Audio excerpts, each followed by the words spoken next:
media yafetu kusensonga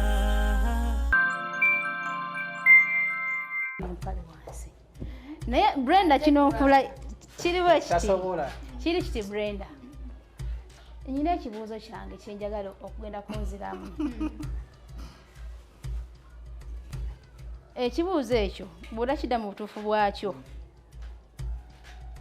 kyemmanyi Brenda toli lubuto si bwe kiri okuleka mpozi ng'oli lubuto noba toli lubuto wallahi ya Mungu Brenda sigenda kukuleka wallahi ya Mungu Brenda kino si kyakujja mwana kankuwulire Brenda tali lubuto muyaye kuyaye bwe mumanyi mutali lubuto era baawo bwabanga wali wano mbena kimugamba kati mugambe Brenda tali lubuto akutwale mu gundi akukebeze kubanga Brenda oli muyaye yaye toli lubuto okuleka nabanga tuliwo Brenda wallahi ya Mungu tugenda kwekuba bino tetwavudeko sajjo fena twalitulowoza iyo sikani nange newunyiza nga tosana Brenda nga ali lubuto wallahi nali manya alimba ndi lubuto era lwa myezi 5 ate baby girl walimba nabadde nali manya alimba nengamba kamwemu tayi nja kuddayo yegwe ko mugisha Brenda iyo sikani nze newunjira ntuusa wano nenseka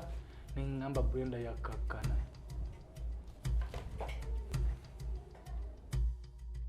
Sorange Women Syrup eddagala erikakkanya obulumi mu nsonga z'abakyala oba ziyite cramps lisange mu pharmacies, drug shops oba supermarkets. Lino lyakakasibwa National Drug Authority.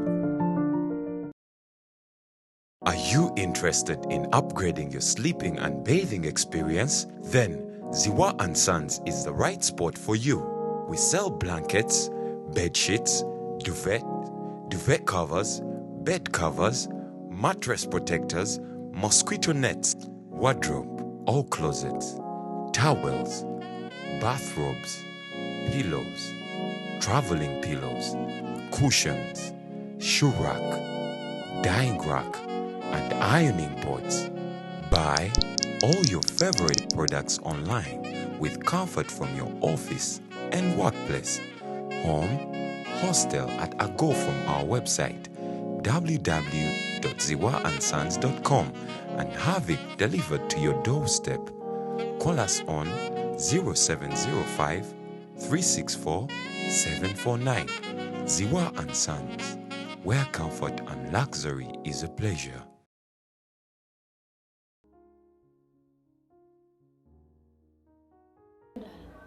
Ajja Brenda kanjije oba otudduse tasobola we woti ndi mulongo muno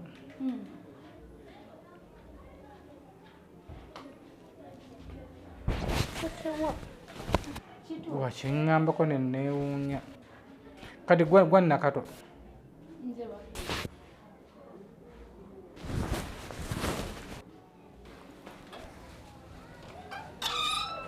gwe babiri kozi babiri yabeera omukulu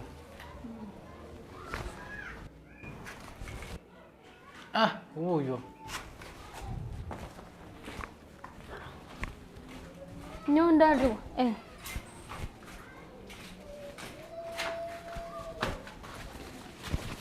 mwekubye obuwoowo nze mpunya jangu otuule wano ona mugenyi wo ate simwati bulala ate mukyonguwavu bitya tuulaawo tuuza ku mugenyi gone wado kweri kweri lozeti kyekiriwo Brenda ngenda confirminga n'ekintu kimu ebintu ebyange omanyi kati guno omwaka ogulaba 2025 naye sibijjeeko 2025 muwe microphone oba muwulira leka ngiteeke wano Wanyondo ono ajja pikingira wange bali tutandisa 2025 2025 mwaka mupya ate yenako 2025 mwaka mupya ngenda kubasisaaga ngenda si lugezigezi sikamanyiro sikajanja SB fogezo ko kubira essimu takwambala buntu bwange buno bwentera okubeeramu nzuluse wako kuteekamu ekiteeteeyi kino nga bw'okiraba nende mpale wansi naye Brenda kino okula kiriwo kiri kiti Brenda nyina ekibuuzo kyange kyenjagala okugenda kunziramu ekibuuzo ekyo bw'ola kidda mu butuufu bwakyo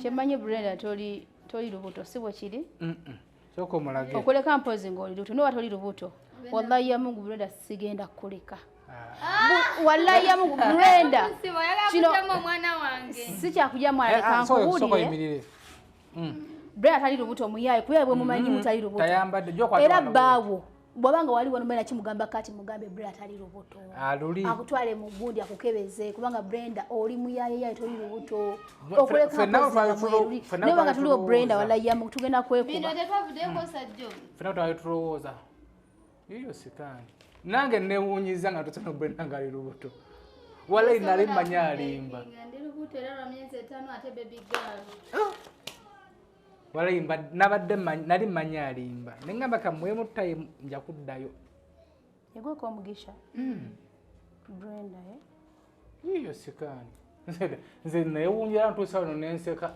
nengamba Brenda yakakana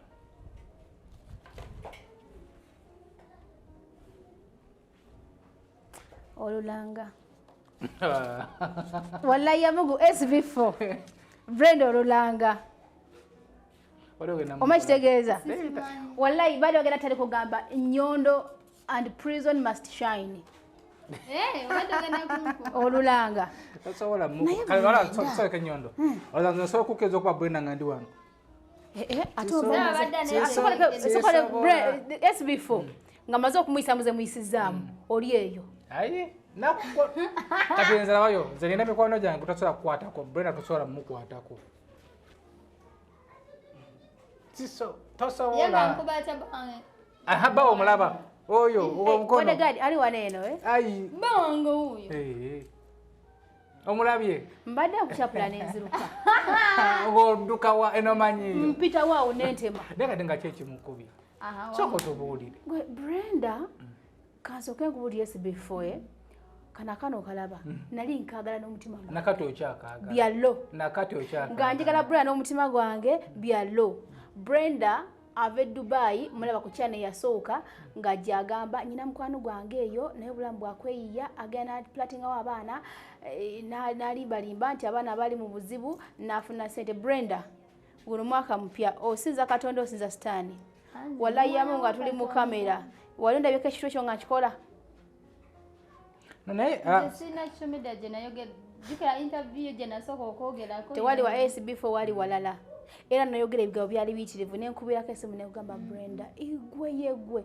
wa blockingirawo twada mukwogera nengamba dragon lady nangamba nedda kati akabayine gabi bamugambye kubanga sigwa tukwana omwana omulaba SB4 nali njagada abantu njagala omuntu n'omutima gwange mwagala n'omutima ogwo I was so heartbroken okuli ono omwana ngajigera kebigambo sibijukira bambi sibijukira te sayogera nalinnya wemba nabyogera sayogera linnya okitegeera kozi nanga bali bangamba mbo baba reporting oba biki nze sayogera ku nyondo nekyatu oli kyali kirala nze nakogera ko SB4 ngakumbuuza nengamba nyondo mulinako obusungu bwange atera by then nanga oba nali mulwadde kati kiri bwe kiti nyondo olukwata empola busungu kigobwa wali onaku nyondo tewali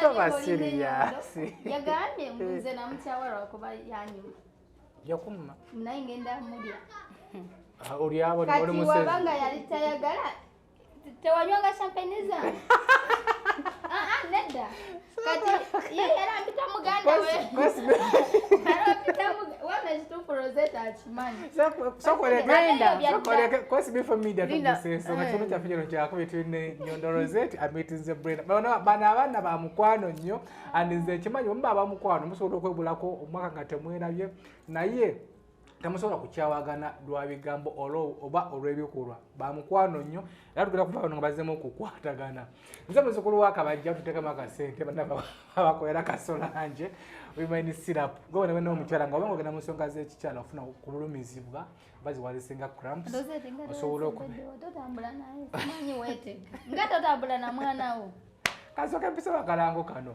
osobola okwefunira kasolange Women Syrup omukyala nga gwenda mu nsonga ngufuna cramps soka za mu supermarket drug shops wamu ne pharmacy kakakasa ministry y'obulamu kasolange Women Syrup. Brenda osansokola ku Nyondo. Nsanyuse anyirira bitya. Okay, tutandikire wali. Wagambye nti Nyondo twali naye n'agamba nti wali oyagala kukola ki? Mbuna ngenda mulya era nalaba mu comments ne bagamba togamba Brenda Musezi. Nawe kyembadde mbuuza Brenda wali Musezi. Simanyi. Neda Nyondo yali mukwano gwange just ebintu bireke byali byadda munange. Ananza kisizo kono wali bwogenda olugati sina yanyangaze champagne. Yazinywanga munange naye nga ndimba wama omuntu gw'otayagala oba onywa ebibye. Nga kulimba ati. Ne Brenda ngatanywa mwenge. Brenda mwegajja sokoleke nga kusimba champagne. Anti wama yagamba muze naye ngenda mulya kati abanyonyo naye ngenda mulya ndi Musezi. Kati Brenda kirali simanyi nti no oli mulimba. Oli mulimba. Brenda ono olwandika okubeera ab'omukwano twasooka tukola interview eyasooka ogwaddako najja ewaka Brenda era bw'abanga zze nga mubuuza ogenda kunywa ki ne stocking ne mutekerawo ebyokunywa Brenda nimbye ne mugamba ogenda kulya ki lindako ne mugamba naberanga shaluja najja ne mugamba onaalya ki ono mwana tagala kulya nga mukaka emmere nenga stocking omugende guteka gwagala okola ki okunywa.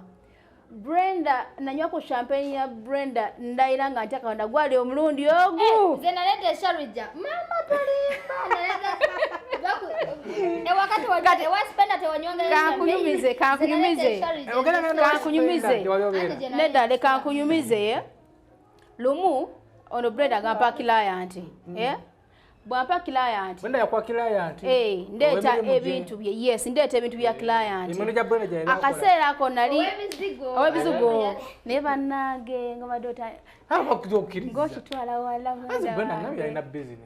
nedda yampa client owaki owa Nyondo Glam kati nengenda supplying akaseera ako nalina interview ginali nkoze abakyala abo nga bakola ki nga bannoonya nenga Brenda abakyala abo sagala kujja betambala sagala kujja yeeyo naye kola kikira wansi ku ebintu byaki by'omwana kati Brenda ngamba tewali buzibu tewali waliwo jangu nenyambukawo naye simanyi nawo ewa spenda era nzijukira nagenda omundi gwali ogu ngenze ku deliveryinga Brenda nagula champagne ne mga sinywa mwenge nangamba guno simunywangako era nga sinywa mwenge nagula champagne yaliemu nenjinywa okumati nali simanyi mwenge yampisa bubi siwe kyali yakuba yampisa bubi era bwe yampisa bubi nengende wakasibi agenda mutoyi naye yampisa bubi nengende wakakubanga byali biwomerera embo yayima naye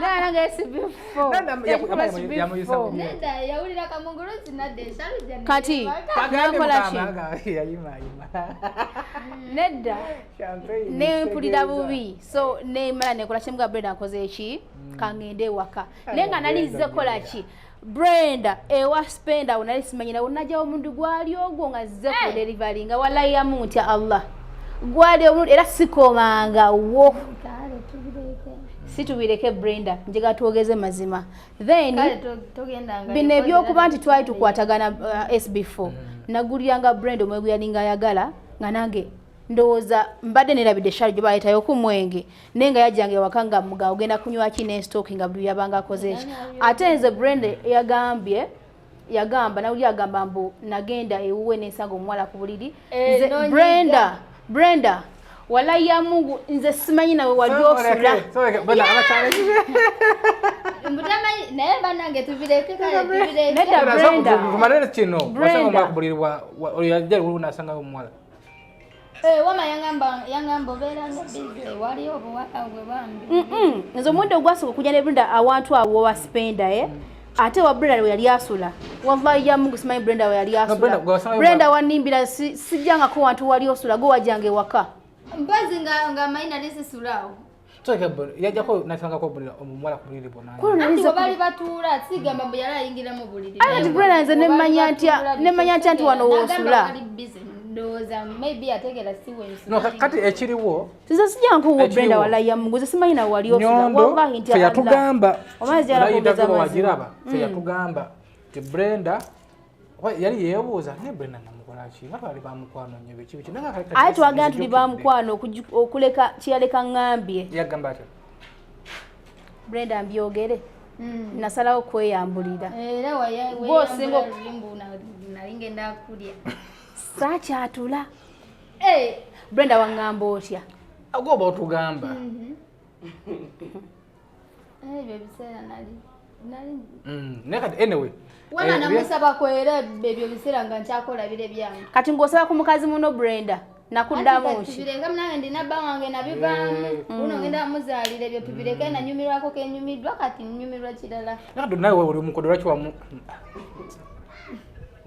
nyondo sikuinaako obuzibu munange lozeti ya mukaaga mene muna business nyondo kiri bwe kite nga wakkiriza okujja okola ku Brenda naye mumaze mumubuuza nga ndeeto nyondo akulabeko n'agamba ye so mbadde nteesa ebyedda byonna byonna mu kubanga tukula buli wali tonafuna mwana siwe kiri nyondo tonazaala ne Brenda yali talina boyfriend kozi yalako boyfriend kuli birthday kutakolera birthday oyo shatres oyo yali siba wange nabagamba yali customer ate kati nze nga muguza then akuwe omukaaga oyo tumuleke boyfriend wange yali ku birthday yange cause ne boyfriend si yateeka mu birthday naye buli kimu kyali kyange Uzegeera kyali kyange kitegeeza yali muwerekeze. So kati by then kale to omusajja asose mu bulamu bwange yeba wange onagenda kuno gwengendo ozali gwembala. So kati koluyito wana musajja naisina. Kati kuruno ino musajja chapter ya chukamu. Chapter ya chukamu.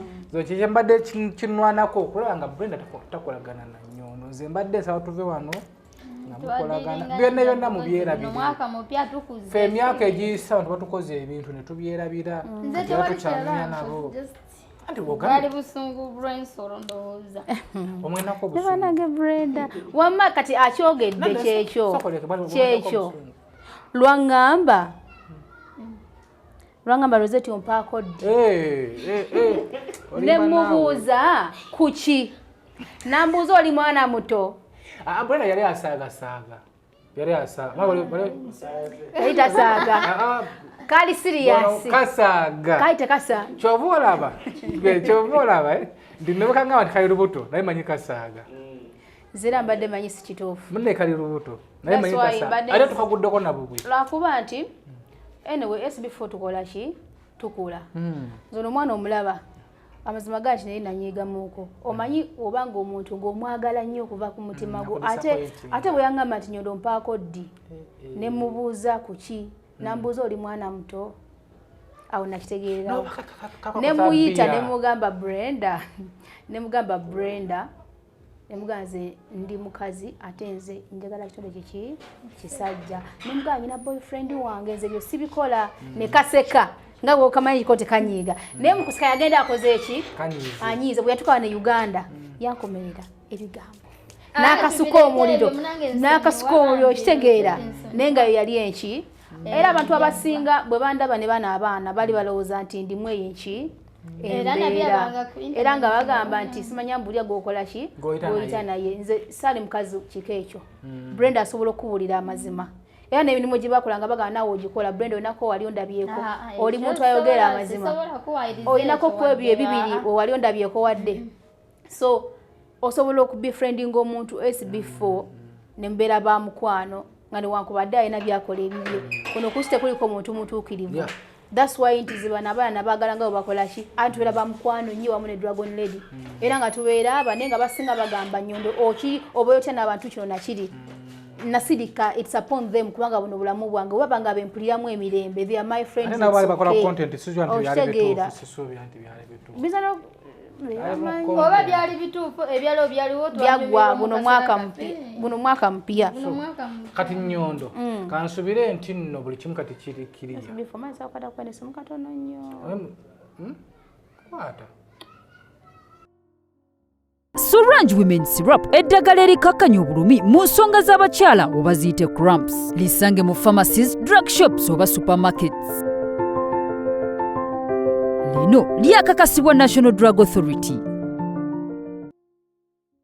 So, katusubire nti nno tuva wano nga buli kimu kiriya. Ebiriwo byonna tubyesonyiwe.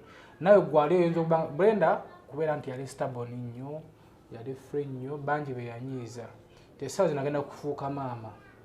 Gwe wena nga yonna gy'oli nga Brenda yali akunyiizizzaako, musonyiwe.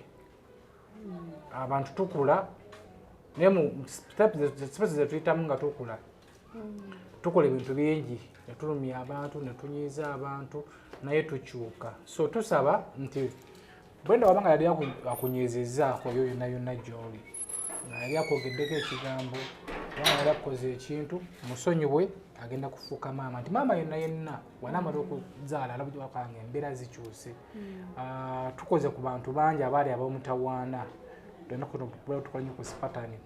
Maxi yali wa mutawaana nnyo, naye we yazaala n'alekerawo ebikolobero bye yali akola. So ne Brenda we guli nti agenda kuzaala, agenda kufuuka maama, yafuna omwami, yakyuka. Mwana mwena abadde bamumanyidde wali nti oyo Brenda yakyuka.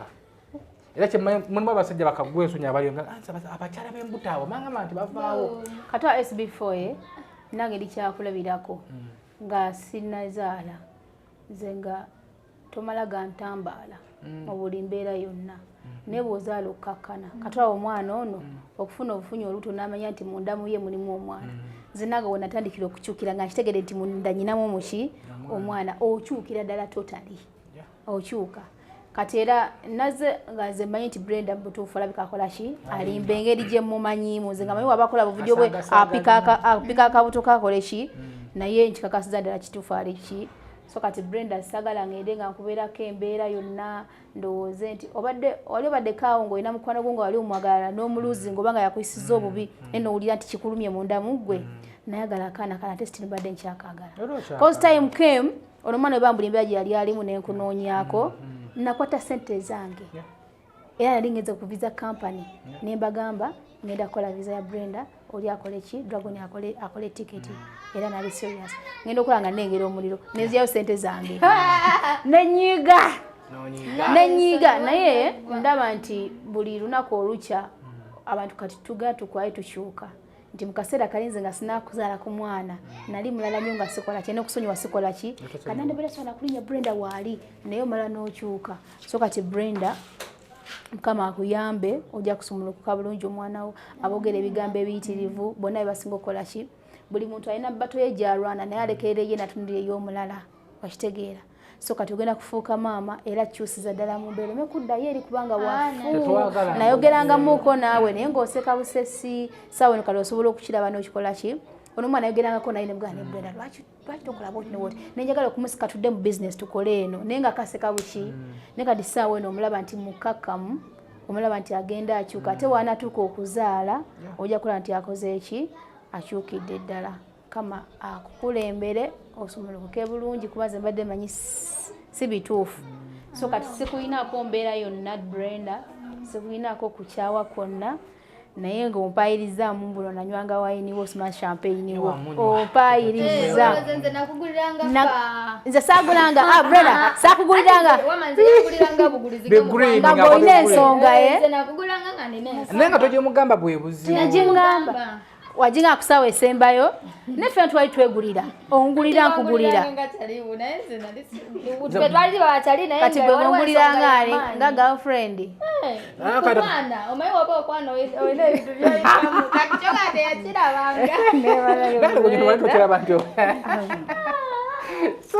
kakati kati mugulireyo nga kyaliwo bakumugulira ki ate kyanya mwenge wegako lyakirero ngenda kugira Brenda ogenda kumpa enambayo ogenda kulyaki kati kagulire ekyenyanja siri bulungi ennaku zino ogenda kumpa enambayo ya mobile money ngenda kuteekerako mpozi nekya Brenda kyembadde nkusaba lwaki tuddamu tukola ffenna Yesu wadde oli muzembeera si nnungi naye tusobola okuddamu okulanga mpola mpola noyisa mpola mpola Nofuna akasente. Buli mwezi nenkutekerako sente noyisaamu mpola mpola kubanga Brenda abana bamuwagala. Awo no mwata wakolanga bulungi nga naye kenyini nga alyoke ate nga nebintu tulenga tukola byalinga nga products zaffe nnungi ekyo Brenda okimanyi. Bambe bizigo. Era naawe ngenda kujirwa kwanti sawe noyinza okubanga toyagala. Toyina mbeera mutima nga wakyawe ebizigo. Bwanga oba osobola then nja kuba nkuleetera. Ebizigo sibinaako buzibu. Tobinaako buzibu. Tudde mutuyitereze bulungi nnyo tukole ffenna okole obulango mpolampola bw'ofunye amaanyi nze bye nga nkuteekerako kisente. Bwe nakupa ennamba yo eya mobile money ngenda kuba nga nkuteekerako ssente. Okay? Mpako haga. Sina n'abanze. Tofaayo. Mama baby to be. Kugambye so mikwano gy'abalinga mu Dubai manyi sometimes tuyana n'abantu nyondo mu society olina kulanga feria tubeera mu n'abantu mu society tuweze ng'osomba kasasiro olina kuloweza mu mbeera toligivaamu kati abantu bwena balekana n'emikwano gyeyo mu Dubai na wano Uganda nengagayo tasobola kufuna n'omusajja n'afumbira tasobola kusetolinga Brenda bawuleze obubaka abantu abakulabanga nga tusobola kusetolinga anti banange tewali mbeera ya lubeerera katayinza baali bamanyira mugula omulimu nagupa nali ngulimu nga sinafuna musajja mpa amagezo kitegeera naye kati mukama alina ebintu byakola kati mukama yantera alina embeera gye yampisaamu munange buli omu n'ayogera bibye ate mukama we yanyambira nenfuna omusajja n'andabirira nembivaamu kati bizinesi gye mumanyi nagivaamu kati noonya na mulimu nadde nsiba ku live yange ya TikTok nga noonya mulimu alina omulimo nga saa kunsasula buli lunaku nsobola mukolera naye bye mwali munvumirira nabivaamu kati mwali mubivumirira nga mungamba Brenda tukwagala naye biveemu nabivaamu era nsaba ne ku buyambi bwamwe banange nze noonya ngoye sina ngoye eza baby nezange kino kye ndina kyokka so wenna tulabye eyo Brenda yono ensonga zemuziwulidde andi bino biri serious abalala banyi nti byakusaagasaaga nga tutera okusaagasaaga bino biri serious twetaagayo zi maternity okushopinga essaawa eri etusange nga twetegese bulungi so erina abalina kyasobodde ja tunoonyaako tulabe nga tutandika okwetegekera era nze wenajja nga no tujja kugulawo akawunti wenajja wano kyonna kyonna naba nga nkubanga osevinga naye twebaliza omwami batuli mwangu naawe musaba omuntu okugaba kati nti kambeere ne Brenda mukuume wakabeere nze nebaza brave yetaaga okwewa respect era naye wala wampa obufaanani bambe wala lwenakaba nga ndaga obufaanani nga ntalina nkulabye nga ndinga agenda okufa nga ndinga sitaani nangamba nze singa nali mpuliriza ebigambo by'abantu Brenda singa wafa dda ola nakugumira biki kati gundi wajijira omwenge waguviirako ddala Brenda nabivaako byonna tolina kyonna kyonywa nga kikubaye nywa ekitiribiita obusere abanga yangulidde obusere ekitiribiita kyenywa koza amazzi naganywedde nnyo nga mpula njagala kusesema natusesea nga sikyagaagala kati enywa ekitiribiita era bambi bange talina sente yeeyiya naye ez'okulya zo tezimubula jjukira sikola renti yazasula naye andabiridde kirungi yebale bambi okay kwasi bifa media tugusa ensonga ndowooza ensonga eyo gitegedde bulungi naye tugigusiza oba Dragon Leader n'abiraba banange mitinze nnyondo ansonyiye naye wabanga kwena okubuzibwa kusonyiwe kimanyi Dragon naye anatera okujja kimanyi naye anatera okujja kuba twakomunikatizeemu kaawa anatera okujja kirabika okay ku ensonga eyo kwasi bifa media tugusa ensonga tweyanza nnyo okutuwa ku time eno and Brenda nawe tweyanziza okubeera nga muze mune mukwatagana n'okubeera nga oli mukyalo mutuufu mukyalo omulungi kakkana ngenda kuwa ne ku magezi ag'obufumbo omusajja bamukwata batya kati nze mukulu wo ngenda kuwa ku magezi omusajja bamukwata batya oba obimanyi ande ngejatanywa omwenge ate naye omulamu musirifu kati waka singa anywa omwenge singa twekuba okitegeera mu budde obw'eddembe nja kukubuulirira kati bwe ndize ndi mukulu wo ate nkinamu ne experience yensonga lwaki muganda wo nkyali naye okitegeera tuludde abali bagamba nga tasobola nabakasiyazi tekasobola nakubeera na musajja tetuli ffenna siri naye babbi ojja kumulaba kati lyakula byebyo kwasi bifo media tuguse ensonga batutekamu akasente banafa kugenda kasolange syrup bonanga otawanyizibwa n'endwadde otawanyizibwa ne cramps nga zikuluma nga ogenda mu nsonga z'ekikyala kasirapu jasula konywako bunyi nobeera nga ate otereera kali mu pharmacy drug shops ne supermarkets osobola okukasanga kakakasibwa ministry ey'ebyobulamu kwasi bifo media Ziwa and Sons bali kumukwanako edi awo obasanga balina kalonda yenna obwa bedding zibatuukirire n'okusuubuza basuubuza beere bulungi mweyo mugala wange paakalango nyondo tulina nyondo green tandikira nawo kuba oli omanyi ngeri ekikolamu sawasawa tutandise kubeera ngenda kusasula guys anti nze nkomyewo mu bizinensi nga bulijjo amanya bamita Brenda Miles kati oba omanyi ng'oli mweru oba ng'oli muddugavu oyagala kola skin tulinawo nyondo green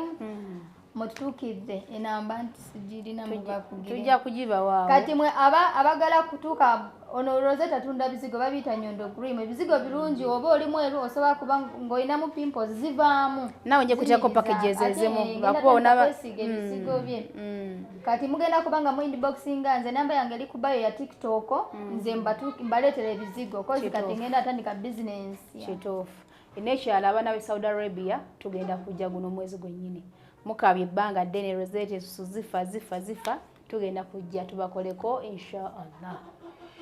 Okay, mbere bulungi mweraba. Naye Brenda nali nkwagala neera kati nkwagala ekina buzibu. Sorange Women Syrup eddagala erikakkanya obulumi mu nsonga z'abakyala oba ziyite cramps. Lisange mu pharmacies, drug shops oba supermarkets. Lino lyakakasibwa National Drug Authority. Are you interested in upgrading your sleeping and bathing experience? Then Ziwa and Sons is the right spot for you.